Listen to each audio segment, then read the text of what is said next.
हे टर्फ मैदान आहे जे आता मी ह्या ठिकाणी व्हिडिओ करायला लागलोय. त्या टर्फची खोली दारूच्या बाटल्याने भरलेल्या आहेत. त्या टर्फच्या खोलीला दरवाजे नाहीत, खिडक्या फोडलेल्या आहेत, काचा फोडलेल्या आहेत. हे नेट फाटलेलं आहे. वारंवार 2-3 वेळा ह्या गोष्टी मी निदर्शनास आणून दिल्या. त्या ठिकाणी रात्री भयानक अंधार असतो. हे सगळं टर्फचं फोकस लाईट बंद आहे आणि याचाच काही गांजा वडणाऱ्या मुलांनी, दारू पिणाऱ्या मुलांनी, तरुणांनी या ठिकाणी गैरफायदा घेऊन ही जी पाठीमागं माझ्या जी खिडकी दिसते आहे, इथं काही लोक राजस्थानी राहतात. त्यांच्या घरावर सलग 3 दिवस दारूच्या बाटल्या फेकून मारलेल्या आहेत. यांच्या घरामध्ये काचा गेलेल्या आहेत. सगळ्या जेवणामध्ये बाटल्याच्या काचाचा थर होता.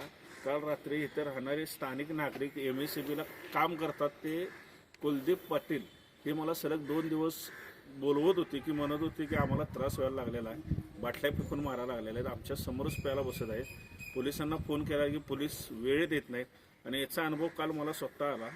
ज्यावेळी इथं काल बाटली फेकून मारली आणि ज्यांनी मारले ते इथनं गायब झालेत आणि ज्यावेळी मी इथं आलो त्यांच्या कॉलवर कुलदीप पाटीलच्या, त्यावेळी त्यांनी दाखवलं की ती बाटली जी फेकून मारली ती त्यांच्या पत्नीला पण लागली.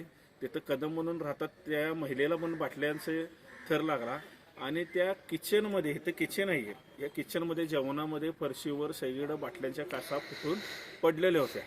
मग आज या ठिकाणी पोलिसांना मी फोन केला. 9:30 वाजता फोन केला असता पोलीस 10:15 आलेत. म्हणजे विचार करण्यासारखी गोष्ट आहे. आणि जी ह्या तरुणांनी कृत्य केलेलं आहे त्याला वेळीच आवर पोलीस प्रशासनानं घातला पाहिजे. ह्या टर्फवर गांजा आणि दारूचा अड्डा झालेला आहे. महापालिकेला पण विनंती आहे, लोकप्रतिनिधींना पण विनंती आहे. वेळोवेळी आम्ही सांगायला लागलो की हे मैदान चांगलं करा.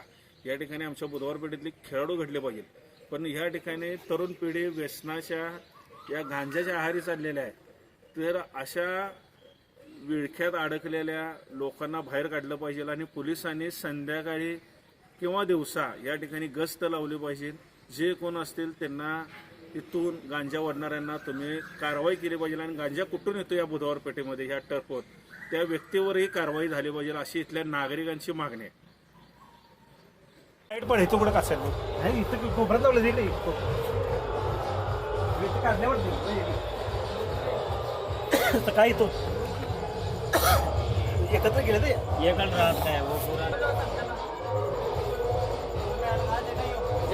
ऐसे फोटो काढायचा रे.